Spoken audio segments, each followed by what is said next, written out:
बहुत शुक्रिया सर। मैं इसी बात पे जो लोड शेडिंग का मसला अभी उठाया है ऑनरेबल मेंबर ने, मैं इस लोड शेडिंग पे बात करना चाहती हूँ। पाकिस्तान में लोड शेडिंग हो रही है, इससे कोई इनकार नहीं कर सकता। मेरा ताल्लुक सूबा सिंध से है। अभी एक सिंध के मेंबर ने अपनी रुदात सुनाई है। ये पूरे सिंध की हालत है।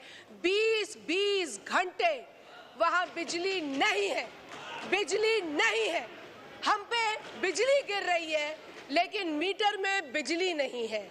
हमें बिल मिलते हैं लेकिन जिसके बिल आते हैं वो बिजली नहीं है। तो खुदा के लिए मिनिस्टर साहब यहाँ आते भी हैं, बहुत बयानबाजी भी होती है, लेकिन सरजमीन पर इसका कोई एक्शन नहीं है, कोई अजाला नहीं है। लोग इस गर्मी की शिद्दत में तड़प रहे हैं लेकिन यहाँ पर जवाब देने के लिए कोई मौजूद नहीं है, कोई कमेटी नहीं है, कोई हाल नहीं है। खुदा के लिए सर कोई अपनी ताकत इस्तेमाल करें और रिलीफ पहुंचाएं पाकिस्तान के लोगों को और सिंध के लोगों को खास तौर पर। शुक्रिया। साहिबजादा हामिद रजा, ये साहिबा साहब 1 मिनट के लिए जमाल एहसन न्याजी साहब को 1 मिनट। जी जमाल साहब का खोलें, माइक खोलें। शुक्रिया स्पीकर साहब। मैं आपकी तवज्जो एक बहुत ही अहम मसले पे की तरफ दिलवाना चाहता हूँ। सरगोदा जेल के बाहर से मेरे हलके के तकरीबन आयशा नज़ीर साहबा जी बोलें।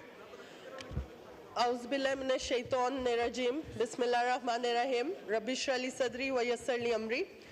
सबसे पहले मैं अपनी आवाम NA 156 का और इमरान खान का और चौधरी नज़ीर अहमद जट साहब का बहुत शुक्रिया अदा करूँगी कि 22 साल चौधरी नज़ीर जट साहब ने अपने हलके में काम किया और उसकी वजह से और इमरान खान की वजह से मुझे मुंतखब किया गया।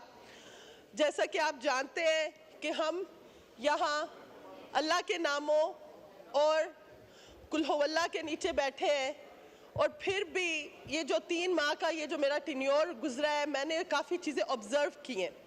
अब कायदे आज़म मोहम्मद अली जिन्ना ने जब ये असम्बली बनाई 1947 में, उन्होंने 11 अगस्त में पहली तकरीर में ये कहा कि we shall make this assembly an example to the world। और उन्होंने कहा 2 main functions of this assembly would be responsible task of framing the constitution of Pakistan। First duty of the government would be to maintain law and order। लेकिन law and order तो कहीं भी नहीं है। First duty of government is to maintain law and order so that life, property and religious beliefs of subjects are fully protected by the state for the state। But this thing we cannot see in today's era of Pakistan। जैसे कि आप जानते हैं कि पिछले साल से PTI से जो भी रिलेटेड और मुंसलिक लोग हैं उनको किस तरह तंग किया गया, बस इसी वजह से कि वो इमरान खान का साथ देते हैं और PTI के साथ मुंसलिक हैं, पाकिस्तान के लिए सोच रहे हैं। सर मैं पाकिस्तान में नहीं, मैं सऊदी में पली भरी, मैंने 12 साल वहाँ पढ़ा, UCL बार्टलेट से पढ़ी जहाँ से गांधी साहब भी पढ़े हैं, और एक जोश और जज्बे से अपने पाकिस्तान में आई कि मेरी तालीम का मेरे मुल्क को फ़ायदा होना चाहिए। लेकिन मैं 2013 पे मैंने पहला इलेक्शन लड़ा, मुझे हर पार्टी ने उस वक्त भी ऑफर की कि मोहतरमा आप हमारी तरफ से वजीर बने, आप हमारे नून ने पीपल पार्टी कुछ वालिद साहब ने काम किए थे और मेरा एजुकेशनल बैकग्राउंड भी देख के, लेकिन मैंने कहा मेरा ज़मीर गवारा नहीं करता, मेरी तालीम मेरे मुल्क में काम आनी चाहिए और अल्लाह ने हर कुछ दिया है तो मैंने तो इससे खिदमत खलक करनी है, अपना घर नहीं बनाना। तो मैंने जिद्दोजहद की खान साहब के लिए, पाकिस्तान के लिए की, तो इसीलिए खान साहब का साथ दिया, पाकिस्तान का सोचा इसलिए खान साहब का साथ दिया क्योंकि वही एक सच्चा इंसान था।